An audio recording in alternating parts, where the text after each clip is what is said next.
Glória a Deus. Cumprimenta a amada igreja com a paz do Senhor. Amém. Glória a Deus. Vamos dar continuidade ao nosso estudo sobre as parábolas de Jesus.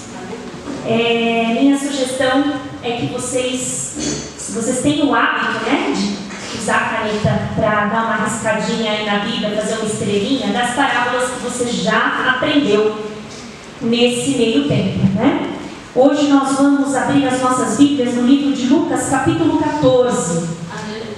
Você vai manter ela aberta, você pode se assentar. Você vai manter a Bíblia aberta no livro de Lucas, que nós vamos falar no capítulo 14 e nós vamos falar no capítulo 18 também. Assim como nós já passamos pelo capítulo 18, agora nós vamos ver outra parábola no capítulo 18. Lucas, capítulo 14.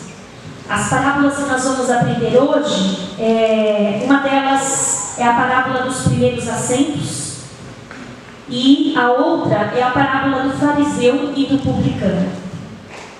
Quem achou, diga amém? Amém. Então vamos ler Lucas capítulo 14.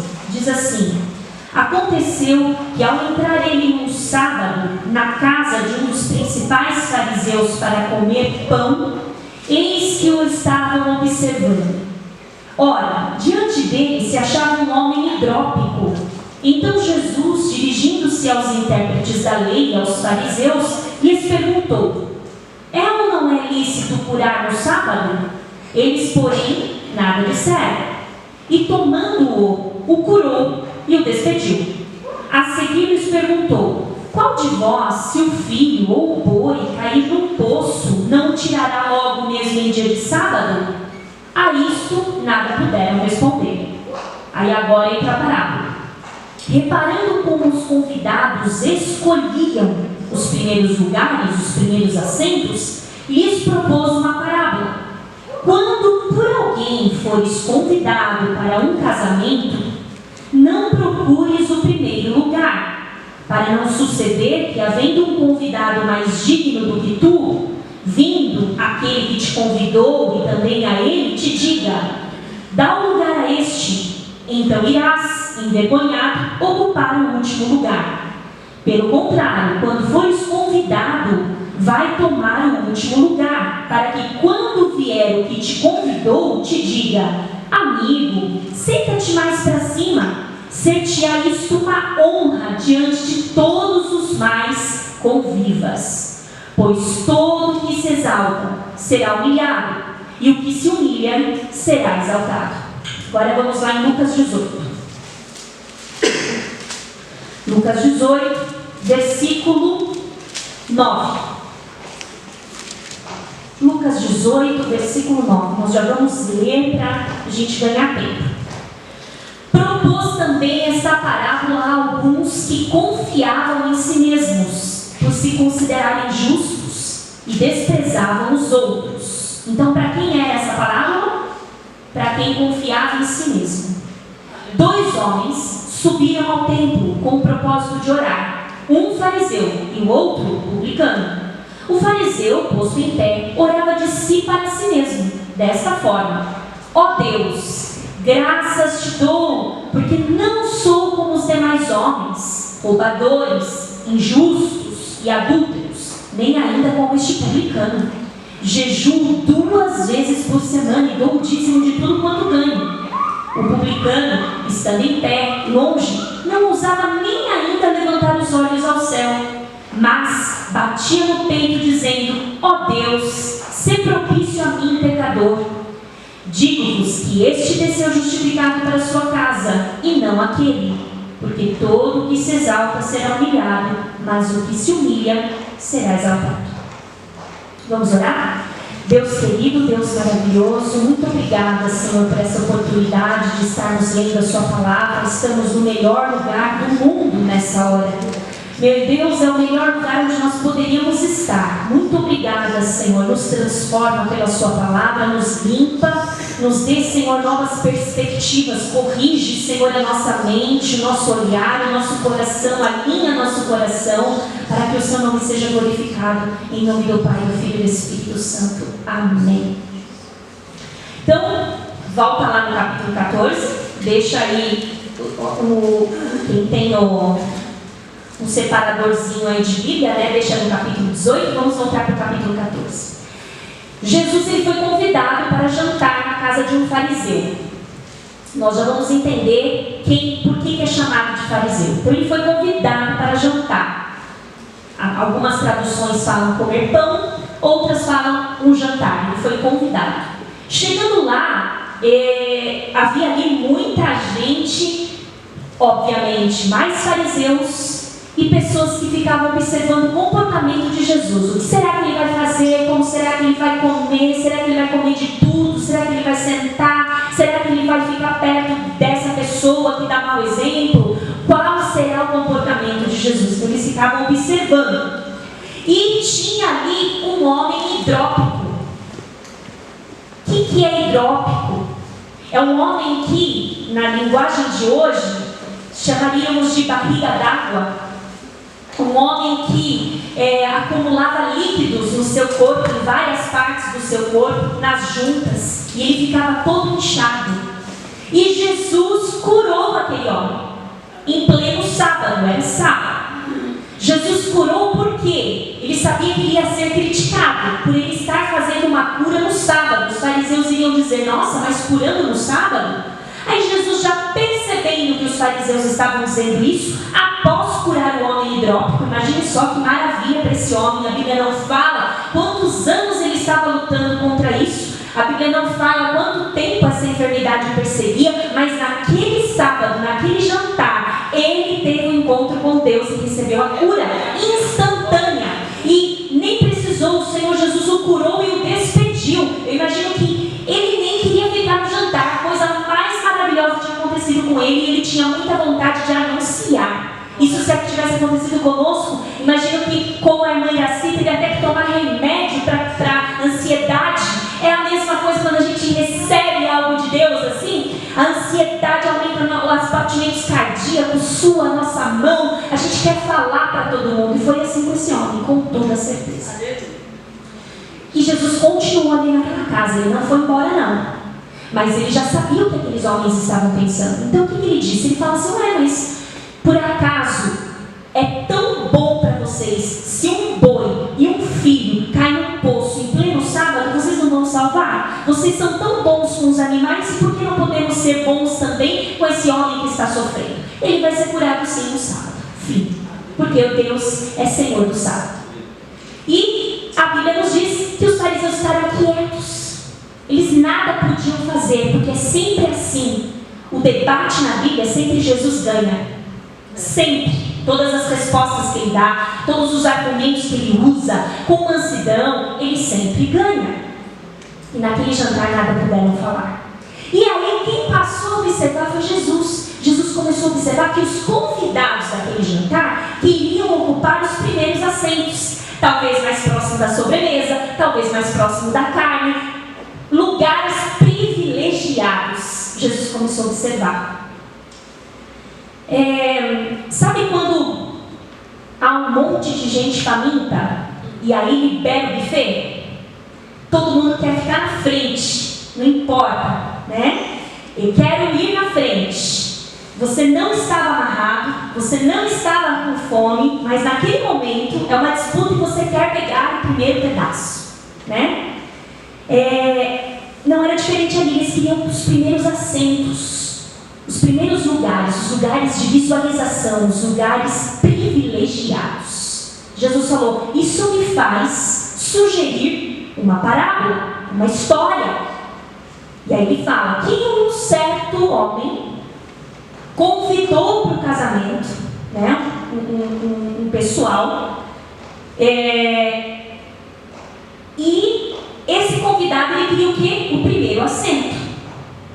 E aí ele fala, não é bom que você vá no primeiro assento, não é bom que você escolha o primeiro assento por si só, porque vai que o dono da festa tenha alguém mais honrado do que você, ele vai fazer com que você saia do primeiro assento que você mesmo escolheu e coloque outro no seu lugar, e para você vai ser vergonhoso.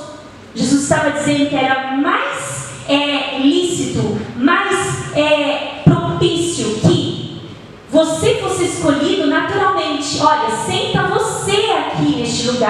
no primeiro lugar de honra. Tiraria você do último que você escolheu e colocaria você no primeiro. E aí Jesus fecha a parábola dizendo assim: porque todo aquele que se humilha será exaltado e que se exalta será humilhado. Não é ético se oferecer para nada, né? Nem mesmo a nossa opinião, quando nós não somos convidados a dar a nossa opinião, não é ético que a gente dê a opinião. Mas o que a gente aprende no mundo? Todas as vezes que nós ouvimos alguém contar alguma coisa para nós não conseguimos ouvir quietinhos. Nós sempre dizemos assim: se fosse eu no seu lugar, a pessoa não perguntou para você, ela só quer que você escute o que ela tem para dizer. E aí você já corta esse assunto e fala: se fosse eu já faria assim. Se fosse eu agiria desta forma. Se fosse eu, e aí você vai pegando aí os primeiros assentos, né? Você nem espera. E você corre um grande risco assim de ser desonrado, porque a sua opinião não foi solicitada, né? Então não é bom. Assim também como não é bom quando nós nos autopromovemos, quando nós dissermos assim: me escolhe porque eu canto melhor, me escolhe porque eu prego melhor, me escolhe porque eu tenho essa habilidade. Os irmãos estão entendendo onde a parábola queria chegar, aonde ele queria alcançar? Há um risco de se autopromover, porque quem se promove será abatido. Há um risco nisso. E Jesus queria chamar a atenção do povo que era necessário menos vaidade e mais generosidade, mais bondade. E não se preocupe se você quer ser lembrado para ser chamado, para pregar, para cantar, para ministrar, para fazer qualquer coisa na obra de Deus. Se Deus ele te escolheu, Ele fará com que a pessoa responsável lembre de você. Amém? Deus fará com que a pessoa responsável convide você, chame você. Amém, irmãos? E assim você sai do último lugar e vem para o primeiro, para que o nome do Senhor seja glorificado. E aí, terminando essa parábola, que não tem mais nada para dizer aqui a não ser humilhação e como nós devemos nos portar como cristãos, Jesus vai contar outra parábola, que é do fariseu e do publicano. Jesus tinha um endereço. Quando ele começa a contar, ele fala assim: essa parábola do fariseu e do publicano, ela será contada para todos aqueles que têm o hábito de confiarem em si mesmos e com isso desprezam o próximo. Confiar em si significa pessoas que se sentem autossuficientes, pessoas que pensam que não precisam, não precisaram, não precisam e não precisarão de ninguém. Pessoas que apagaram da memória que um dia foram ajudadas e colocaram na mente que não precisarão da ajuda de ninguém nunca mais. Elas se bastam e que tudo que ela tem é resultado dos esforços dela. Então, se ela conseguiu conquistar alguma coisa, ela bravamente vai dizer: foi porque eu estudei muito, foi porque eu trabalhei muito, foi porque eu me esforcei muito. Ela sempre vai confiar nas primeiras forças dela. E o que o Senhor gostaria de ensinar nessa parábola é o valor da humildade, que foi já falado aqui há alguns dias, que ela precede a honra. O que quer preceder? Primeiro vem a humildade, preceder é antes. A humildade precede a honra. Primeiro você é humilde, depois você é honrado. Essa é a sequência da Bíblia. Não é o contrário. Não é primeiro honra, é primeiro humildade, depois honrar. O Senhor também, através dessa parábola, Ele vai ensinar a gente sobre a oração de coração e a oração de aparência. E também o que significa os nossos atos de justiça diante do Senhor. Como que o Senhor enxerga os nossos atos de justiça, as nossas boas obras? E a leitura dessa parábola nos faz identificar que um dos nossos maiores inimigos é o nosso eu, né? O nosso ego, porque é muito difícil nós acreditarmos, o nosso eu acreditar que a salvação é pela graça e não pelos esforços.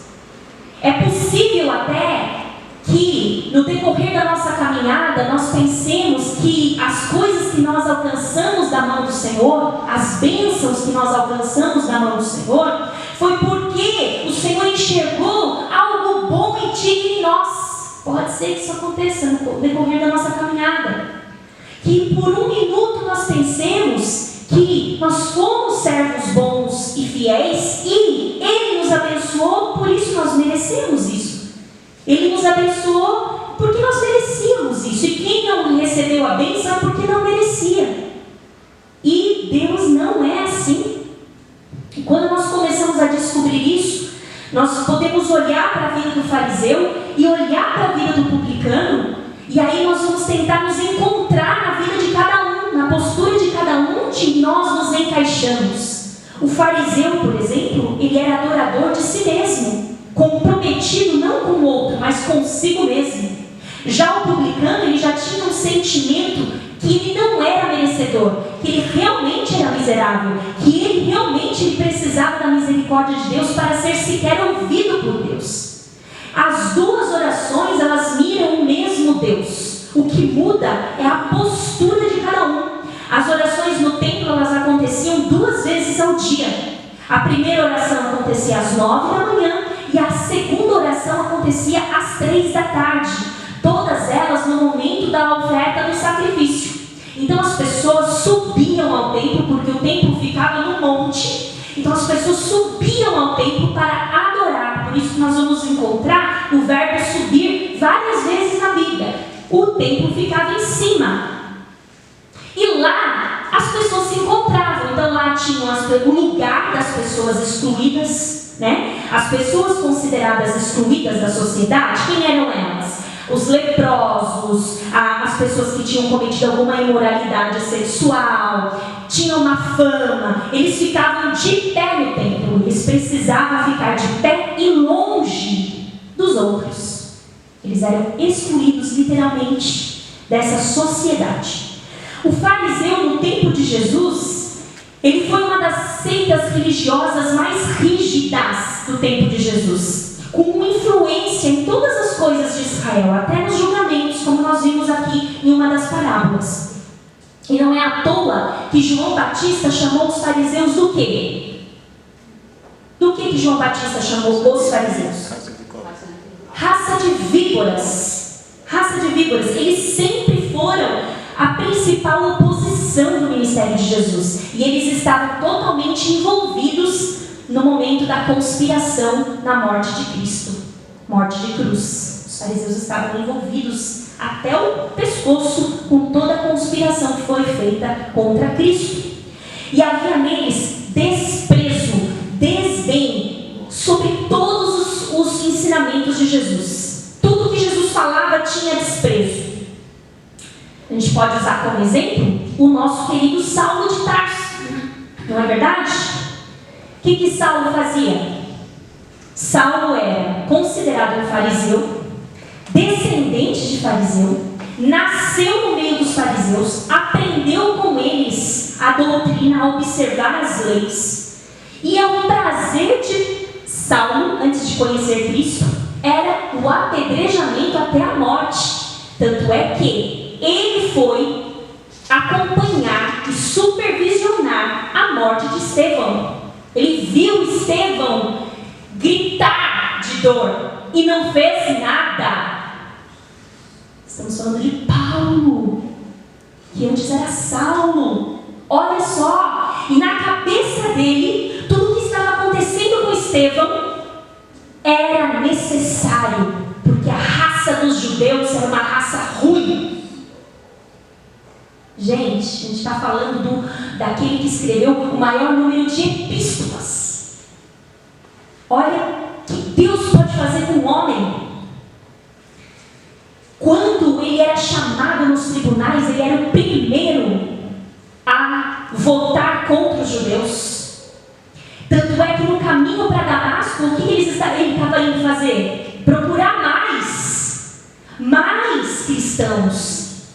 Ele pegava pelos cabelos, arrastava, entrava numa reunião de oração assim, acabava com todo mundo. Sim, eu estou falando de Paulo. E era assim que ele aprendeu. Ele aprendeu que era certo fazer isso. E tinha uma aparência do quê? Santidade. Sim ou não? Vamos exterminar todos os cristãos da face da terra, porque eles são impuros. Era uma aparência de santidade. Existem coisas que enchem os olhos dos homens, mas não enchem os olhos de Deus. Existem coisas que agradam muito os olhos dos homens, como Saulo fazia, mas desagradava os olhos de Deus. O exterior era importante muito mais do que o interior naquele tempo. Sendo que o seu exterior é reflexo do seu interior. E aqui nós não estamos falando de roupas, não estamos falando de aparência, mas assim, a sua aparência física. Tanto é que Jesus gasta aí em Mateus 23 um capítulo inteiro só falando dos fariseus. O que eles são, como ele enxerga, mestres da lei que tinham pecados secretos. Jesus chamou eles de sepulcros caiados. O que quer dizer sepulcros caiados? Sepulcros pintados com cal. O cal é branco. E aí demonstrava a pureza. Porém, quando tirava do túmulo, que se via carniça, cheiro ruim. Sepulcro caiado era o que Jesus chamava os fariseus, que na cabeça deles estavam fazendo certo. Eram estudiosos exemplares da lei, eles observavam cada detalhe. Por exemplo, toda a bebida deles era coada, porque eles não queriam correr o risco de ter algum mosquito na bebida. Mosquitos eram considerados e ainda são insetos impuros. Eles contavam cada grão de cereal para que eles pudessem dar o dízimo certinho, corretamente. A régua dos fariseus era muito alta, mas por dentro, aparentemente não está tudo certo. E toda essa obediência fazia o quê? Que eles se orgulhassem dessa obediência, que eles se sentissem então superiores aos outros. Então, ao invés de trazer pureza para eles, ao invés de trazer santidade para eles, toda essa boa obra que eles faziam e essa necessidade de pureza que eles viam, ao invés de trazer para eles coisas boas, traziam para eles o quê? Orgulho. Levavam para longe da presença de Deus, porque eles desprezavam os outros que não faziam assim.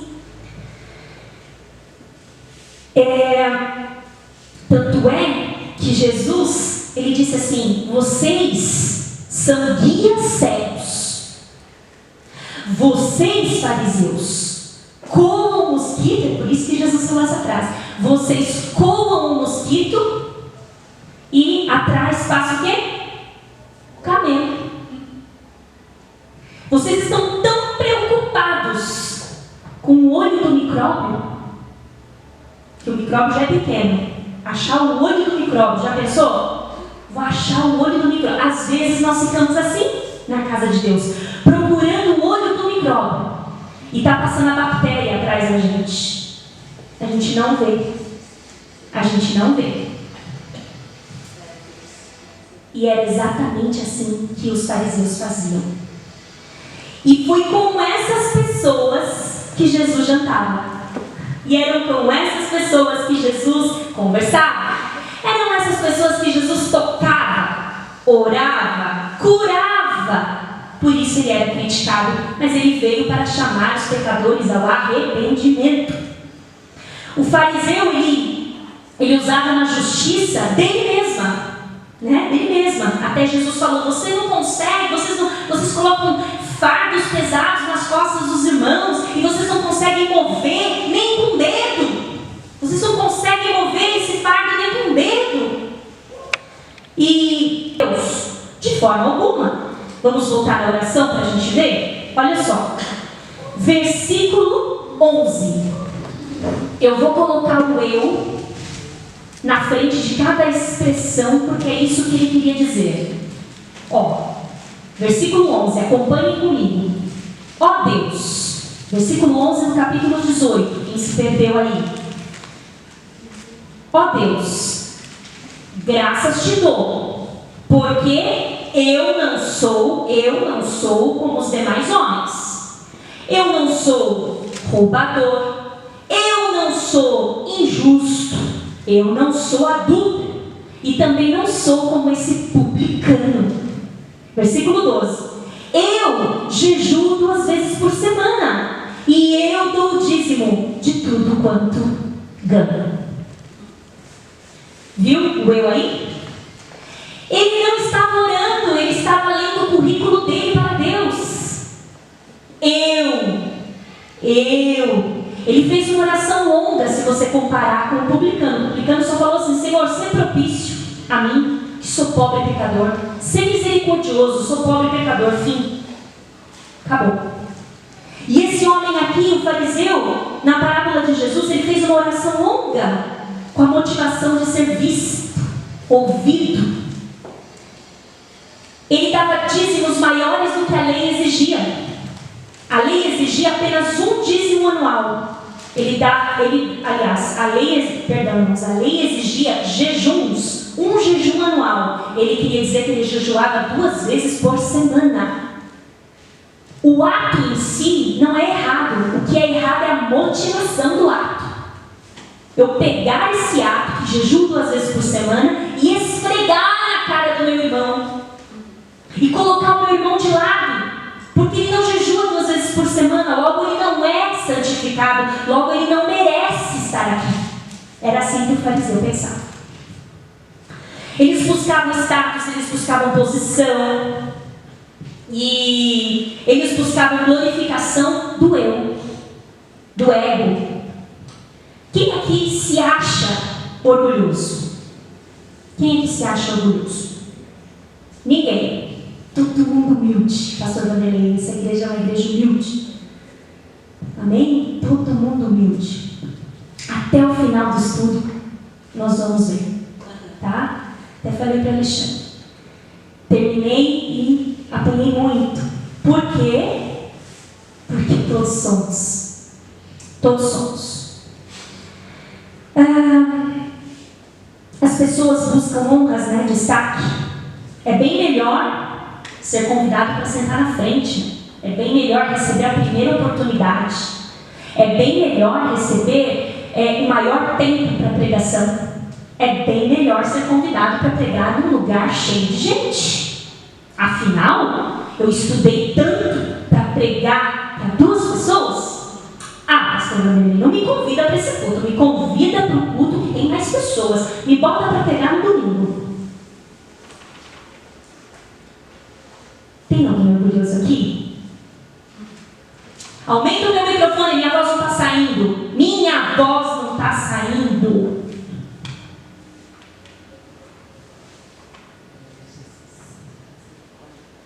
Deixa eu ficar na frente.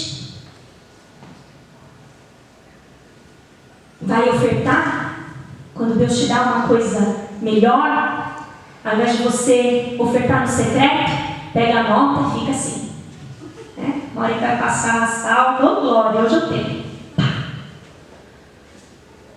Sim, irmãos. E aí Isaías diz no capítulo 64, versículo 6. Logo uma facada assim no coração. Ele fala assim: mas todos nós, olha isso, mas todos nós somos como o imundo. E todas as nossas justiças, todas as nossas boas obras são como trapo de imundícia. E todos nós murchamos como a folha, e as nossas iniquidades como um vento nos arrebata. E aí, né? Isaías lembrando que tanto rico quanto pobre murcha como a folha. Isaías lembrando que nada do que eu faça convence Deus a fazer algo diferente. Isaías lembrando que a minha melhor boa obra para Deus é trapo.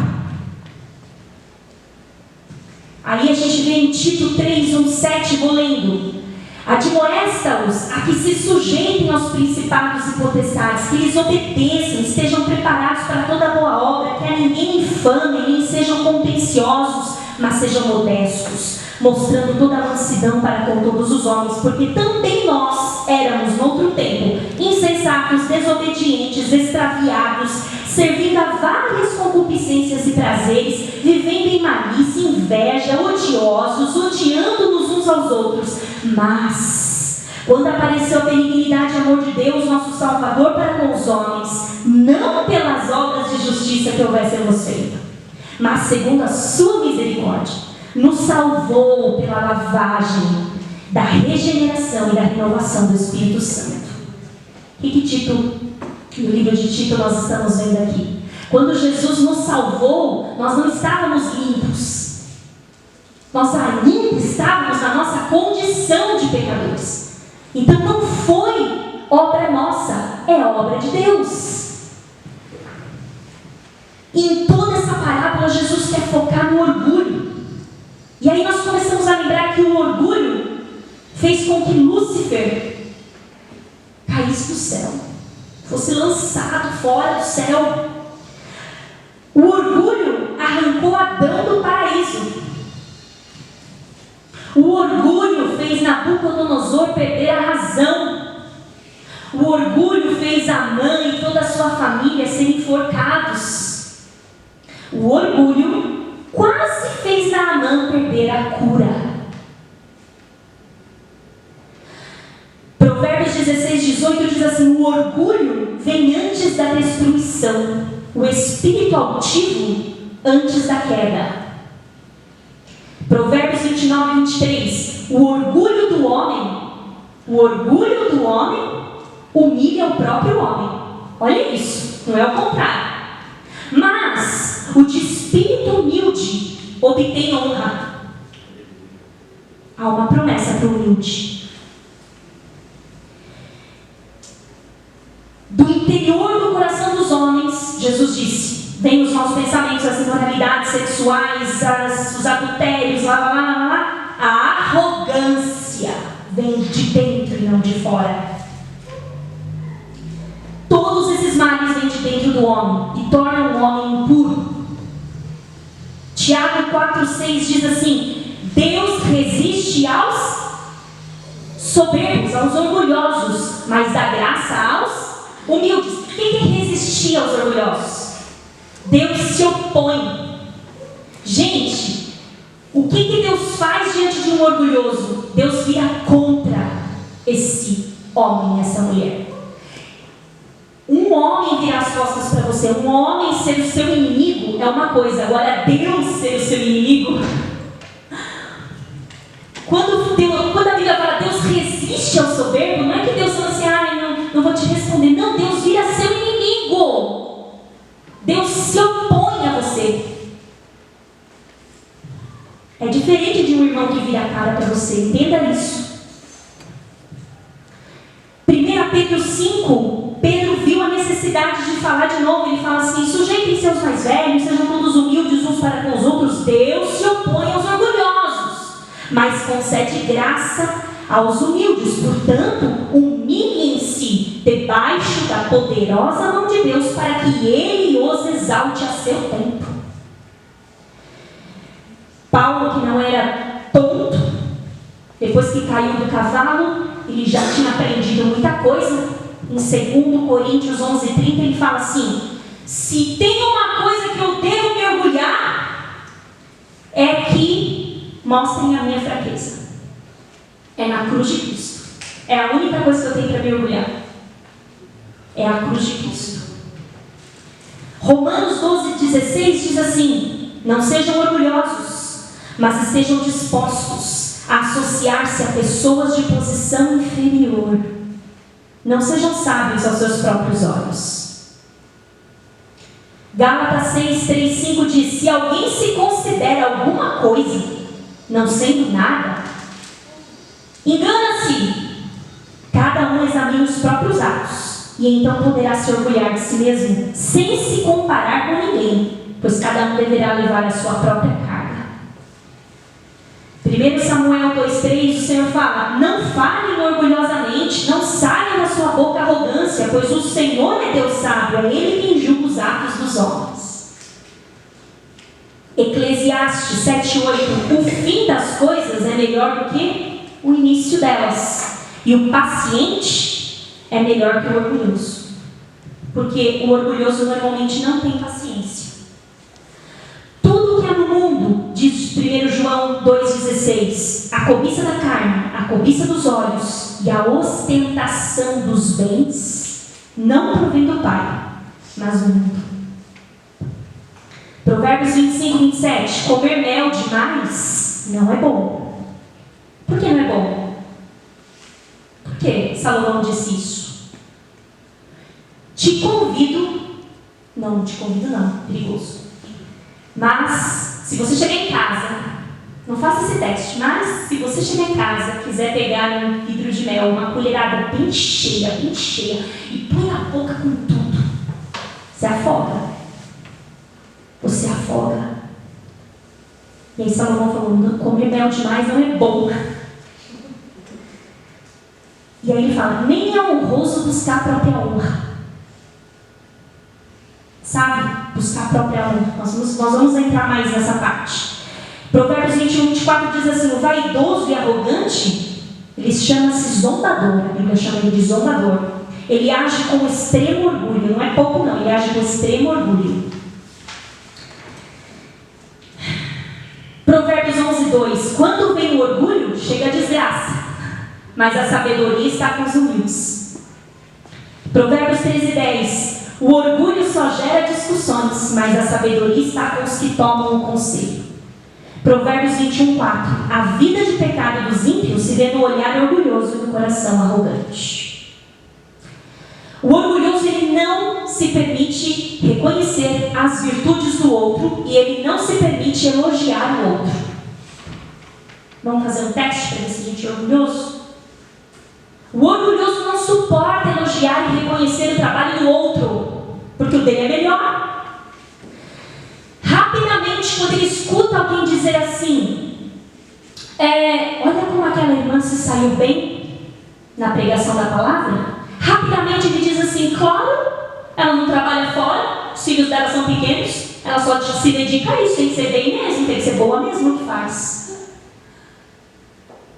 Ele desmerece o esforço do outro. Veja como aquele irmão é zeloso com a família, não deixa faltar nada, sempre se esforça para trabalhar, sempre está com a família. Claro, a mulher dele ajuda. A mulher dele é o braço direito dele. Se você fosse assim, olha como aquele irmão prega bem. Aí o orgulhoso pula na frente e diz assim, claro, ele teve condições de fazer teologia. Ele nunca admite que o outro tem uma habilidade. Ele nunca admite que o outro foi bom no que ele fez. Não admite que a festividade foi uma bênção. Ele não admite que a campanha foi uma bênção. Ele não consegue verbalizar, ele não consegue. O coração dele tem orgulho demais para dizer parabéns. Veja como aquela irmã é dedicada nos cultos de oração. Claro, o marido dela é crente. Se o marido dela fosse ímpio, duvido que ela estaria aqui todos os dias. O orgulhoso, ele não suporta receber críticas. O orgulhoso não suporta receber repreensão. Ele é rebelde. Rebelde. O orgulhoso não pede desculpas. Ele nunca erra. Nunca. Ele não se abre para ser ensinado. Ele fica na posição de juiz, sentado ali no banco, na cadeira, só pensando assim, essa palavra não é para mim não, essa palavra aqui é para fulana que não veio. Ela deveria estar aqui, essa palavra é para ela. Nunca é para ele. Nunca. O orgulhoso não aceita ordens. O orgulhoso não se submete. Quem é você? Sou mais velho que você, menina. Vem dar ordens em mim? Pra mim? Não. E a sua experiência de vida? Não. E nós poderíamos estar aqui falando um monte de exemplos. Vocês poderiam até me ajudar. Mas agora a gente vai para publicano. Entendemos como é o fariseu? Só uma perguntinha. Quem é orgulhoso aqui? Um pouquinho só? Só um pouquinho. No casamento, quem que pede desculpas? Quem que volta atrás? A Deusinha apontando pro Raimundo. Confessai as vossas faltas, né? Até mesmo na repreensão dos filhos, quando você percebe que você foi extremo, você já voltou atrás para pedir desculpas para o seu filho? Ou você diz, tem que apanhar mesmo? Mas mãe, eu não quero ouvir. Publicano. Quem eram os publicanos? Eram cobradores de impostos. E eles cobravam em nome do império. Eles eram detestados pelos judeus. Eram detestados. Por quê? Porque eles cobravam além do que devia. De quem a gente lembra de publicano assim, famoso na Bíblia? Zaqueu, Mateus, gente. Mateus que escreveu a epístola era publicano. Cobrava impostos. Sabe o que ele fazia? Todos os publicanos, mas a gente vai falar de Mateus e Zaqueu, olha só o que eles faziam. Eles cobravam imposto sobre a terra, que é o nosso. O que é o nosso hoje? O imposto IPVA, IPTU, IPVA, todos os impostos que a gente tem. Eles cobravam taxa de circulação de bens. Então vai transferir esse cereal para outra cidade? Paga. Igual na nota fiscal tem hoje. O homem pensa que inovou, mas isso já existia naquele tempo, né? Tinha até nota fiscal paulista. Provavelmente tinha nota fiscal paulista lá. Tudo que era cobrado a mais, Mateus e Zaqueu colocavam onde? No bolso. Por isso que os publicanos, para os judeus tinham eles como no mesmo patamar de assassino e ladrão. Entende por que encontrar um publicano no templo era assustador? O que você está fazendo aqui, cara? O pensamento de todo mundo olhava para o publicano e já pensava isso. O que você está fazendo? Veio me cobrar dentro do templo? Eles eram mal vistos.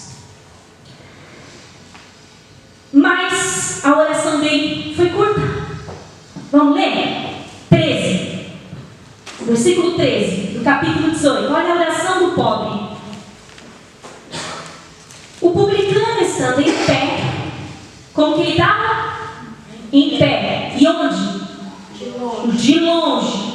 Não ousava levantar os olhos, mas batia no peito. Não de orgulho, tá? Ele batia no peito desesperado. Sabe por quê? Senhor, olha eu aqui de novo com a mesma falta, não consigo mudar. Desesperado.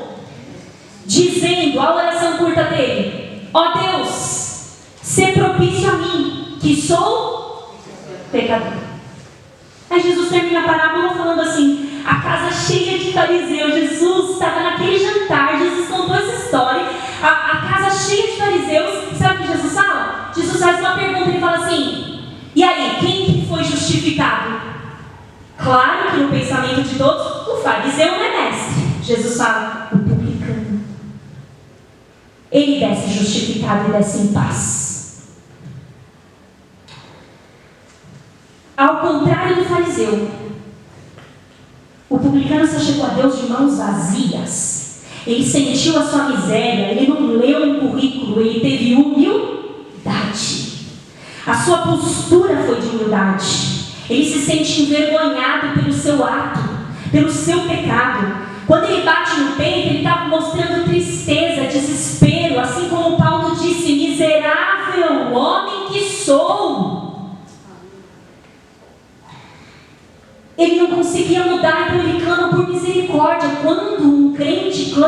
misericórdia, ele está pedindo desesperadamente que Deus desvie a ira dele. É isso que quer dizer misericórdia. Senhor, se propício para comigo, tenha misericórdia de mim, ou seja, não derrame sobre mim a sua ira, porque eu mereço. Se Deus fosse nos dar o que a gente merece, o que aconteceria? O que aconteceria? Inferno. Fulminado. Por isso que Jesus está fazendo a mediação. Porque se Deus olhar na sua santidade para nós sem Jesus, não haveríamos mais nós. Não haveríamos mais nós. O que ele quer dizer justificado? Quer dizer que o juiz alto disse assim: justo, essa pessoa não é mais culpada, ela é justa, vai em paz, desce. Ninguém é considerado justo diante de Deus quando se auto-justifica. Entende? Dobrou o joelho e começa: porque eu fiz campanha, Senhor, porque eu subi no monte, desci no monte 21 dias, Senhor. Você está lendo o que para ele? O seu currículo. E aí, Senhor, o que vem? Eu devolvi o dízimo, Senhor. Dei uma oferta a mais. O que nós temos para oferecer a Deus? Nada. Nada. Tudo o que nós precisamos está em Cristo. Tudo o que nós precisamos está na cruz de Cristo. E quando eu reconheço isso, olha aí, quando eu reconheço isso, aí sim se cumpre essa palavra: o humilhado será exaltado. É aí que entra essa palavra. Quando eu me humilho diante de Deus. O que é humilhar? É quando você realmente reconhece qual é a sua posição no mundo e quem é Deus. Um exercício, quando você estiver voltando para casa ou num dia ensolarado, olha para o céu, sem barulho, sem nada. Olha para o céu e contempla o céu, o tamanho do céu, sabendo que depois do céu tem ali os planetas, e vai para a imensidão do universo. E na terra, embaixo da terra ainda tem infinitude, profundidade, você não sabe. Todo esse tamanho que a sua mente nem consegue absorver. E depois você tenta se enxergar. Qual é o seu tamanho? Qual é o seu tamanho? Nada. Provérbios diz: melhor é ter espírito humilde entre os oprimidos do que partilhar despojos com os orgulhosos. Isaías 57:15 diz, esse versículo é lindo, olha o que Isaías 57 diz: pois assim diz o alto e sublime. Quem que é o alto e sublime? É Deus que está falando na boca de Isaías aqui, ó a promessa. Pois assim diz o alto e sublime, que vive para sempre, cujo nome é santo. Olha o que Deus diz: eu habito num lugar alto e santo, mas habito também, ou seja, moro também, com o contrito e com o humilde de espírito, para dar novo ânimo ao espírito do humilde e novo alento ao coração do contrito. Isaías 62, Deus ainda diz: não foram as minhas mãos que fizeram essas coisas e por isso vieram elas a existir? Ou seja, quem é você, ser humano? A este eu estimo. Quem o Senhor estima? O que é estimar? A este eu tenho carinho. Quem que o Senhor está falando? Ao humilde e contrito de espírito, que treme diante da minha palavra. Sabe quando você está ouvindo a palavra de Deus e ela te promove, essa sensação aquece o seu coração, você está deixando ela entrar. Zacarias 9:9 diz assim: alegre-se muito, cidade de Sião, exulte Jerusalém, eis que o seu rei vem a você, justo, vitorioso, humilde e montado num jumento. Quem nos deu o maior exemplo de humildade? O nosso Jesus. Nasceu num lugar humilde, cresceu num lugar humilde, tudo humilde até mesmo se transformar, se esvaziar de si mesmo, deixar de lado toda a glória que era dele, toda a glória que era dele, e pegar a cruz que era nossa. Essa é uma atitude humilde. Quando Jesus, na noite que foi traído, ele lavou os pés dos discípulos. E ele disse: eu não vim para ser servido, eu vim para servir. E aí ele fala assim: tome sobre vocês o meu jugo. Aprendam de mim que sou manso e humilde de coração. Não façam nada por ambição, Filipenses diz, mas humildemente considerem os outros superiores a vocês.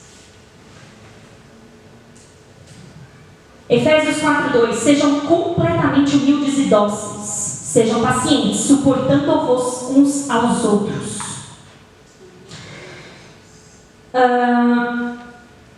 Quando Jesus teve essa atitude de lavar os pés dos discípulos, nos faz lembrar, tem uma porção de versículos aqui, né, falando sobre humildade, mas nos faz lembrar de tantas passagens que ele mesmo, ele deu essa lição.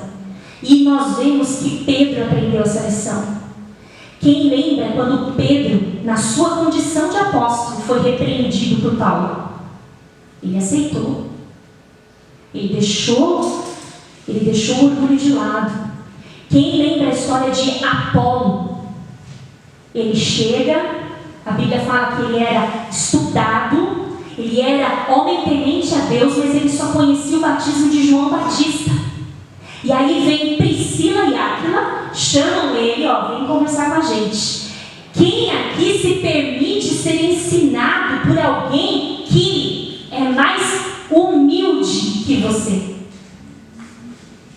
Quem aqui se permite ser ensinado por, de repente, alguém que não sabe nem falar, mas tem na boca dele a palavra de Deus? Mas você tem faculdade, mas você é empresário, você vai dar ouvidos? O orgulhoso não se submete, mas o humilde abaixa para ser exaltado.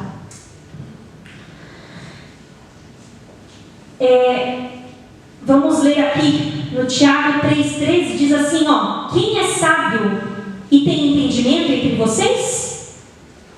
Se você tem entendimento e sabe, ele fala assim, que demonstre então no seu bom procedimento. O que é esse bom procedimento? Obras praticadas com humildade que provém da sabedoria.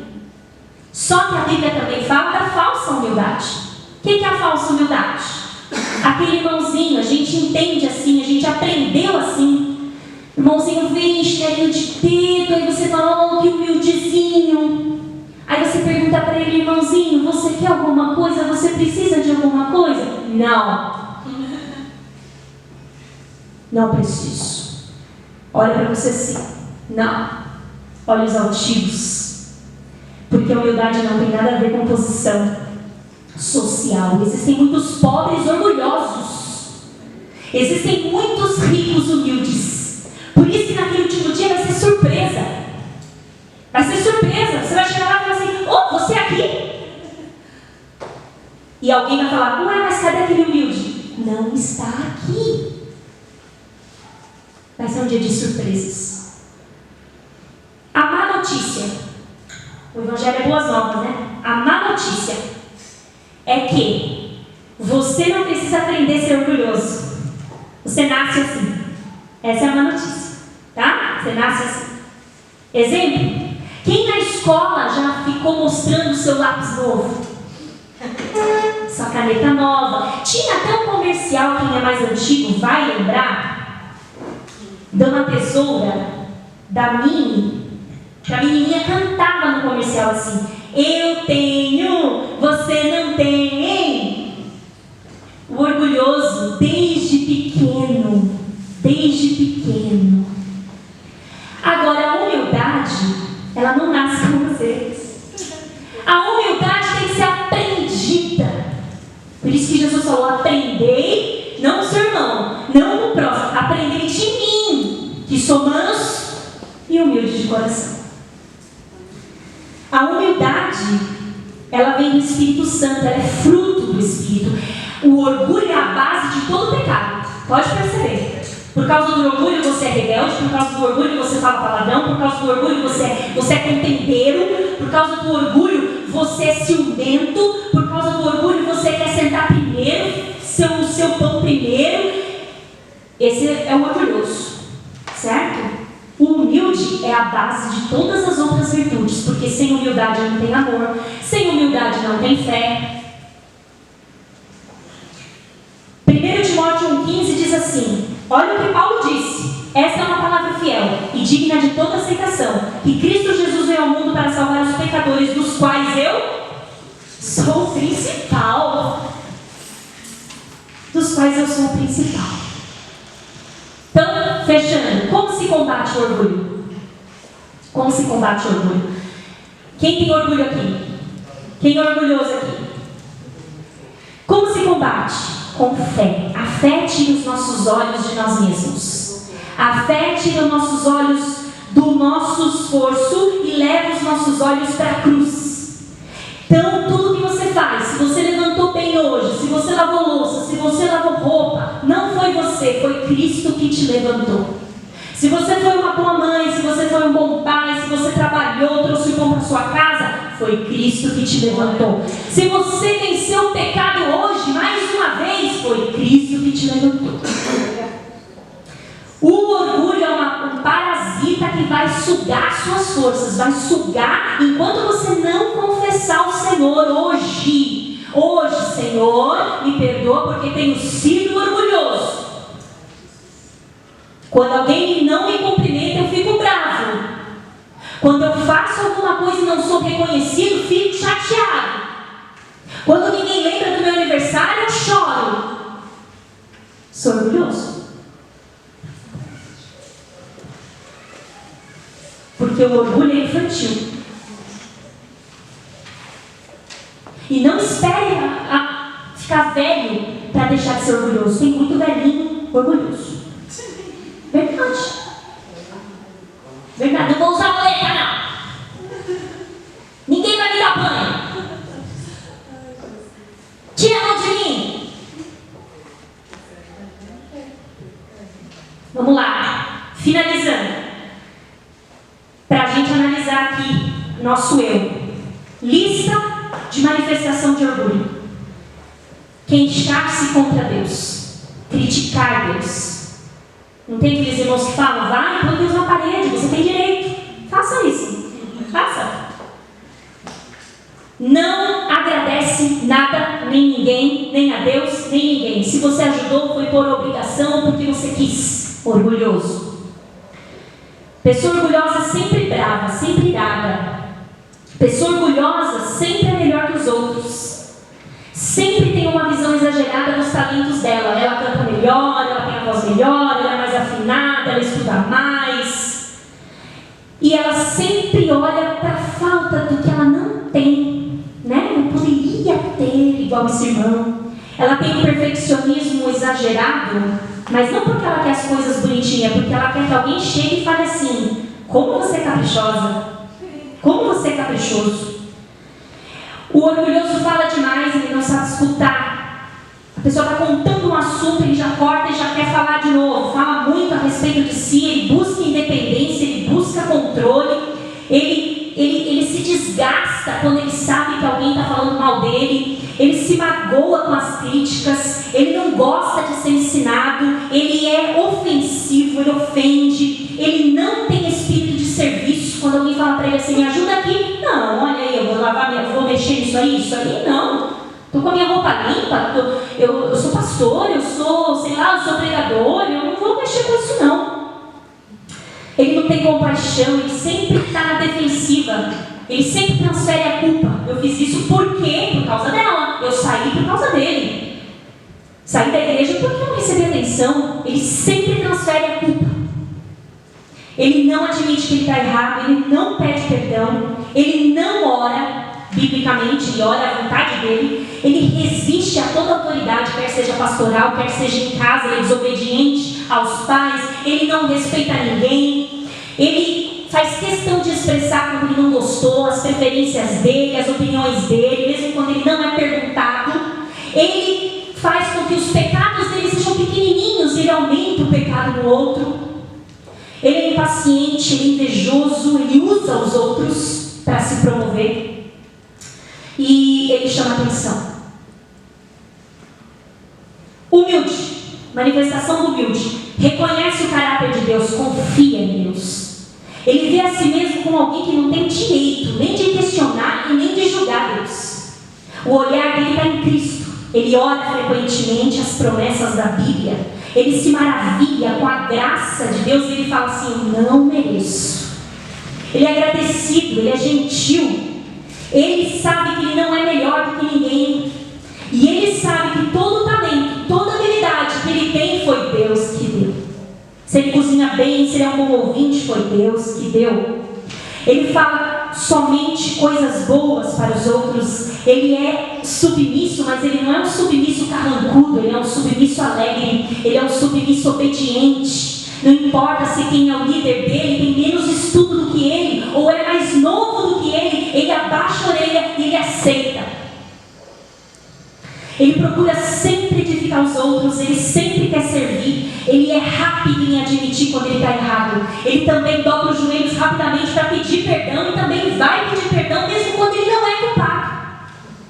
Ele se arrepende dos pecados todos os dias, ele se envergonha, ele se sente verdadeiramente feliz quando o outro que recebe a bênção, ele fica feliz, ele aplaude. Ele é honesto, ele é franco. E ele possui relacionamentos bons. Amém? É isso, irmãos. Humildade versus soberba. Deus se opõe aos soberbos. Então, ao invés de eu sair daqui soberba, dizendo que eu não sou soberba, dizendo que o estudo não foi para mim, que foi para mim. Não pensem vocês que eu estou aqui falando porque sou a mais humilde de todas. Não. Todo dia a raiz de orgulho quer nascer, quer brotar, quer florescer. Sim, no trânsito, todo lugar, né? É a minha preferência, é a minha vez, é o meu lugar, é a minha vontade, é do meu jeito. Aqui quem manda sou eu. Quem é você para falar comigo desta forma? Amém? Amém? Que nessa oração nós possamos dizer: Senhor, tenho sido orgulhoso. Amém? Me transforma. Deus abençoe os irmãos.